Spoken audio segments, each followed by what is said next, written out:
Hello mes déterminés, j'espère que vous allez bien. Ici Rita Ibokofi, bienvenue sur la chaîne Argo Food Business. Ok, donc moi je suis une passionnée de business autour de la food industry et mon rôle c'est de vous accompagner à lancer votre projet, à lancer votre produit, à lancer des entreprises rentables, durables et générationnelles dans le domaine de la food industry. Ok, bon, maintenant que les présentations sont faites pour ceux qui ne me connaissent pas, je vous demande de vous abonner. Vous connaissez la chanson, donc voilà, on se met au travail. Voilà, donc moi je travaille, vous travaillez. Voilà, moi je suis pas YouTubeuse, je fais ça pour vous aider, pour qu'on puisse se détendre aussi dans notre passion et qu'on puisse passer aussi à l'action, qu'on puisse créer des choses. Il y a tellement de sous-niches dans le business food que, voilà, il y a tellement de sous-niches, il y a tellement de choses à faire ensemble. Vous n'avez pas idée. Donc, likez, même si je parle peut-être d'un business model ou bien d'une sous-niche qui ne vous concerne pas aujourd'hui, franchement, votre tour arrive et n'hésitez pas à me dire en commentaire ce que vous voulez voir sur la chaîne. D'accord? Donc, tu t'es abonné, c'est bon. Tu as fini de t'abonner, tu actives la cloche de notification et puis, si tu veux, tu me dis un coucou. Voilà. Donc, moi, c'est Rita Aïdo Kofi. Tu peux m'appeler Tanti Rita. Voilà. Ou Tata Riri, comme tu veux. C'est bon? OK, aujourd'hui, on plonge dans l'un des plus gros flops de l'industrie alimentaire. Flop, flop, flop. C'est pas gentil, c'est pas gentil parce qu'en fait, on est tous possiblement amenés à essuyer un flop. OK? Donc, il s'agit du flop de Colgate Frozen Dinners. Voilà. Donc, pourquoi cette marque de dentifrice a essayé de vendre des repas surgelés? Dieu seul sait. Voilà.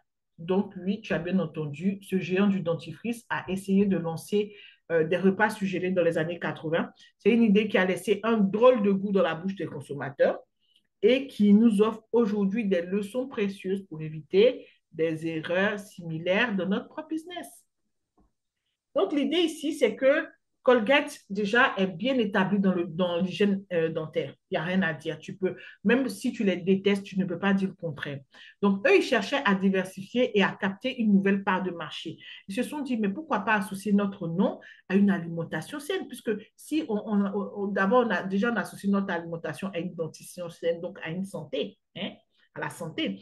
Donc, pourquoi pas une alimentation saine pour les familles? Donc, le projet était de lancer des repas surgelés simples à préparer qui évoquent la santé et le bien-être, donc des valeurs déjà très liées à la marque Colgate. Donc, dans les années 80, on a vu une montée en puissance des produits surgelés préparés avec un marché en pleine expansion, certainement aussi pour soulager les femmes avec le travail et tout, qui commençaient, voilà, peut-être qui commençaient aussi à vouloir avoir une carrière et tout ça.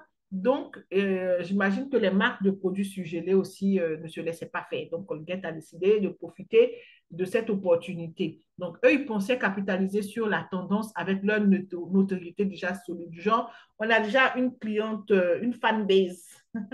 On a déjà une fanbase, on a déjà un répertoire, on a déjà des gens qui nous connaissent. On va profiter de ça. Maintenant, en ce qui concerne le packaging, les repas surgelés étaient vendus avec un design très simple, mais ça marquait clairement un logo Colgate, OK?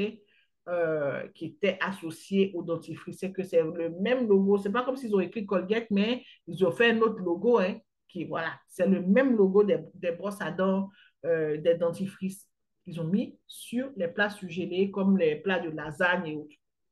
Donc, je ne sais pas si tu peux imaginer le problème. Voilà. Mais ça n'a pas fonctionné. Pourquoi est-ce que ça n'a pas fonctionné? Bon, on va donner trois exemples, trois réponses. Pourquoi ça n'a pas fonctionné? D'abord, une image de marque incompatible. Les consommateurs ont finalement associé Colgate à la fraîcheur. Fraîcheur, hygiène buccale et pas à la nourriture. Ce n'est pas parce que tu me permets de me brosser les dents que je vais manger ton dentifrice dans ma nourriture. Je ne sais pas si tu vois l'idée. Donc, l'idée est de manger quelque chose qui rappelle un dentifrice. Ça a instinctivement repoussé beaucoup de personnes.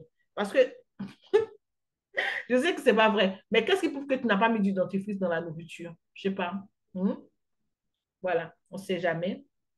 Dans un geste, voilà. Qu'est-ce qui prouve que vous n'avez pas mis du dentifrice ou qu'un jour, vous allez nous faire un rappel de produit dans la lasagne du lot numéro tant, tant, tant qui a été vendu chez Intermarché ou Auchan, on avait mis du dentifrice. Donc, veuillez nous retourner le produit. Bon, c'est pour rigoler, mais c'est un peu ça. Donc, du coup, en deuxième, ça a créé un manque de crédibilité. Les gens se sont dit que, bon, Colgate n'avait aucune expérience dans le domaine alimentaire. J'ai l'impression même que c'était mieux qu'ils créent une autre marque qui vienne tranquillement, même s'ils disent propulsé par Colgate, mais une autre marque, tu vois. Donc, les consommateurs ne voyaient pas pourquoi ils feraient confiance à une marque de dentifrice pour leur repas, quoi. Donc, vois un peu, imagine-toi en train de, avec un leur en majuscule, leur et puis repas en minuscule. Voilà, tu vois. Pourquoi ils feraient ça? Donc, déjà, il y a un exemple un peu amusant. Certains consommateurs disaient que voir Colgate sur les emballages de leur bouffe, au fait, ça leur donnait l'impression qu'ils allaient manger du dentifrice, comme exactement ce que moi, je pensais aussi quand j'ai vu ce, je vais pas dire ce scandale, en tout cas ce fail-là, cet échec. Donc, le produit a été retiré du marché peu de temps après son lancement. Franchement, je n'imagine même pas les pertes en argent. Et possiblement, ils avaient... Ah là là là là, là c'est pas seulement des pertes même. C'est qu'ils ont dû avoir des pertes en termes de machines, parce que j'imagine qu'ils ont acheté des machines. C'est pas comme les petits producteurs ou les solo-entrepreneurs qui, par exemple, vont se battre pour avoir un prêt de 15 000, 20 000 euros, voir comment faire leur ligne de production, mais ça reste artisanal, tu vois. Eux, c'est vraiment c'est une grosse société. Donc, ils ont dû prendre des crédits pour toute une ligne de production. Ils ont dû former des personnes, la matière première. J'imagine même pas combien de tomates ils ont acheté, combien de concentrés de tomates, combien de, oh là là là là là, là, vraiment, c'est quelque chose. C'est quelque chose. Donc, en termes de matière première, je pense qu'ils avaient certainement fait le paquet comme une vraie usine, pas comme une petite unité de transformation, une petite industrie que un solo entrepreneur ou des duopreneurs auraient fait.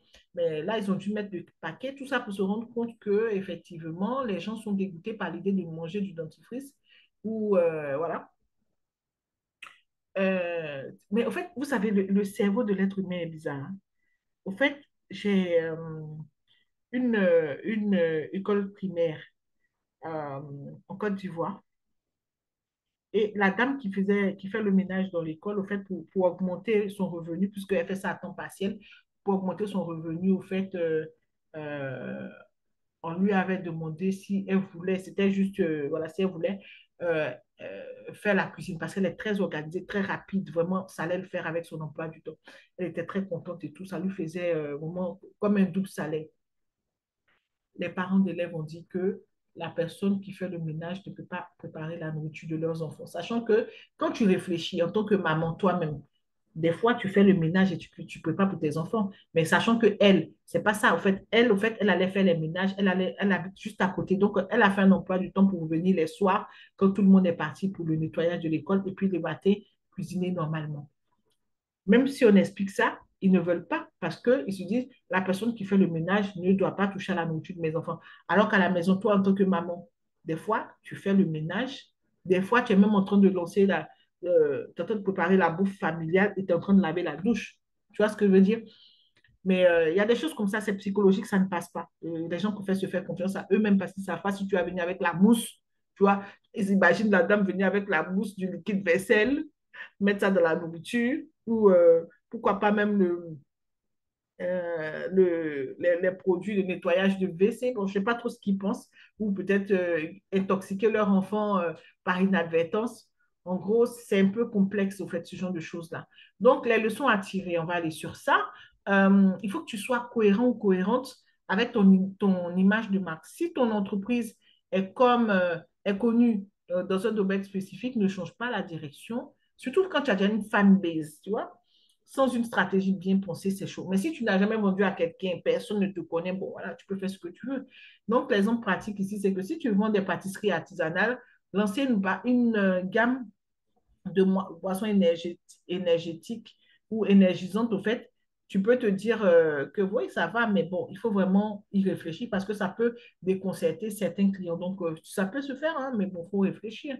Des fois, ça ne veut pas dire que tu dois annuler un projet, ça veut dire que tu dois créer une autre marque ou tu dois envoyer ça vraiment, tu dois envoyer l'idée vraiment très doucement, doucement, quoi. Voilà. Mollo, mollo. Mono, mollo, poulet devient quelqu'un. Donc, il faut créer une transition progressive, c'est ce que je disais. Donc, si tu veux, c'est la deuxième chose à retenir. Donc, la première chose, c'est d'être cohérent avec son image de marque. La deuxième chose, c'est créer une transition progressive. Si tu veux te diversifier, fais-le de manière subtile et en lien avec tes compétences, donc les compétences de ton entreprise. Donc, si tu as une marque d'hygiène, voilà, tu pourrais lancer des compléments alimentaires pour la santé buccale, mais pas pour des plats suggérés. Par exemple, qu'ils auraient pu lancer des compléments alimentaires pour la santé buccale. Il y a peut-être des compléments alimentaires, tu sais, pour ceux qui ressentent trop, quand quelque chose est trop chaud, quelque chose est trop froid, ça leur fait des sensations désagréables. Je ne sais pas si ça existe des solutions en mode complément alimentaire, mais il y a d'autres dégâts encore, d'autres petits bobos de la bouche que les compléments alimentaires euh, peuvent gérer, même la sensibilité de, comment ça s'appelle, des gencives, il y a plein de choses encore. Et même, pourquoi pas, le produit spray sheet là, pour la laine, pour avoir une meilleure haleine. Je pense que même ça leur aurait moins coûté même de fabriquer ce genre de produit que de se mettre dans la production de plats cuisinés. Les plats cuisinés sont chers et en général, le bénéfice dessus n'est pas élevé, mais c'est vrai que tu en vends beaucoup, beaucoup, beaucoup, puisqu'il faut toujours manger. C'est ça le truc. Sinon, en termes de bénéfices, bon, voilà quoi. Je pense que ces produits-là, s'ils les avaient des trucs, c'est-à-dire des sprays, d'esprit, voilà, euh, d'esprit pour que la bouche sente bon, pour une bonne haleine, des compléments alimentaires. Pourquoi pas des chewing-gums? Mais je ne sais pas. Mais pourquoi pas des chewing-gums? Mais des chewing-gums censés donner bonne haleine. Mais là, ça l'aide du tonnerre. Parce que c'est des chewing-gums que quand tu manges, bon, c'est vrai que les Hollywood et tout, ouais, n'importe quel chewing-gum déjà, ça fait du bien à ton haleine, c'est clair. Mais là, c'est des chewing-gums assumés et qui disent qu'ils sont là pour te donner bonne haleine. C'est trop génial, tu vois. Mais bon, on a besoin que les grands groupes, les grandes entreprises fassent aussi des erreurs pour que nous, on puisse en tirer des leçons parce que sinon, on va mourir si on se met à faire toutes les erreurs de la Terre. C'est compliqué, il faut qu'eux, ils fassent des erreurs et que nous, on en tienne compte. Par contre, il faut être branché aussi sur ça. Il faut vraiment se cultiver, il faut être vraiment très attentif et puis il faut aimer aussi faire des changements, réorienter, rebondir, recalculer, tout ça, tout ça. Et puis, ça va aller, OK? Donc, la dernière chose, c'est vraiment de tester son concept auprès d'une audience, surtout de ton audience. Donc, organise des groupes de tests pour recueillir des réactions des clients avec un grand lancement. Maintenant, après, si tu n'es pas du genre à parler avec les clients, à faire des campagnes de tests, tu peux toujours demander à quelqu'un de ton entourage, même à une société, d'organiser des tests, peut-être avec des personnes que tu connais, après avec des personnes que tu connais encore moins, après avec vraiment des inconnus. Voilà. Donc, si l'idée te paraît risquée, commence avec une petite édition limitée pour tester la demande. Voilà. Donc, petite anecdote encore. Apparemment, cette erreur est souvent citée comme un des pires flops marketing de tous les temps. Alors là, oui, c'est vrai. C'est vrai que partout, je me suis renseignée. Les gens ont dit que c'était les... Et normalement, dans mon montage, le montage que je vais faire, je ne veux pas de montage de fou, mais dans les images que je vais vous mettre ce que j'ai pu créer comme image à partir de leur aventure désastreuse. Voilà, c'est très drôle. Voilà, c'est l'un des pires flops marketing de tous les temps, effectivement. Et le projet a été si mal reçu qu'il a fini par inspirer des campagnes humoristiques sur les erreurs de branding. T'imagines, ils sont maintenant les exemples qu'on cite sur les erreurs de branding et ça fait rire tout le monde et tout ça. Ah, vraiment, je ne te souhaite pas, je ne me le souhaite pas. Donc aujourd'hui, si tu trouves un emballage original de Colgate Frozen Dinners, c'est un projet de collection, c'est un objet de collection rare. Donc garde ça très bien. Donc, voilà, avec ce qui s'est passé avec Colgate, c'est une belle illustration ce qui arrive quand une entreprise s'éloigne trop de ses racines, surtout une entreprise qui a déjà des clients, qui a déjà une image, qui a déjà voilà, une base. La leçon est très simple, rester fidèle à son image de marque. Et si tu veux te diversifier, fais-le intelligemment, introduis lentement des trucs, crée des séries limitées ou crée une autre marque. C'est une possibilité aussi. Donc, qu'est-ce que tu en penses? Est-ce que tu aurais acheté ces repas cuisinés de Colgate? Et puis, dis-nous tout ça en commentaire.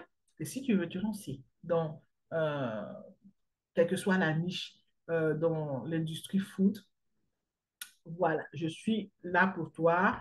Nous sommes là pour t'accompagner, à éviter les erreurs, à mettre les choses aux normes, à te lancer, à faire quelque chose, à faire des choses bien propres de sorte à léguer des business générationnels à tes enfants, à bien vivre ta vie. Après, si ton objectif, c'est de juste lancer un business à côté de ton travail et puis, genre, le laisser toujours en mode petit business, il y a des personnes qui veulent ça, hein. Ça aussi, c'est possible, OK? Mais retiens bien qu'un food entrepreneur a toujours besoin, surtout au début, a besoin de son travail, c'est-à-dire le travail que tu fais tous les jours parce que tu auras besoin de financement et tu vas te retrouver devant des banques qui ne croiront pas en ton projet. Pourquoi? Parce que dans tout ce qui est food, surtout la vente de produits food, là, je veux dire, les bénéfices sont petits, petits, petits. Par exemple, tu vends un truc à 3 euros. Tu imagines bien que ton bénéfice est peut-être de 50 centimes. Mais ce qui est bien avec ça, c'est que tu fais tellement de ventes. Mais tu vois, je ne veux pas que ton destin dépende des banques, quoi. Donc, il vaut mieux que tu aies ton travail pour demander un crédit XY ou bien même pour bien faire vivre ta famille que de compter que surtout en début de projet. Voilà, moi, j'ai fait toutes les erreurs possibles. Un jour, je pourrais faire une vidéo dessus parce que à force de vivre sur ton business, même quand celui-ci cartonne, finalement, tu vas le rendre un business nain qui n'évolue jamais parce qu'il supporte tout le poids de ta famille. Donc ça, c'était juste une petite digression comme je sais si bien les faire. Donc voilà. Donc gros bisous.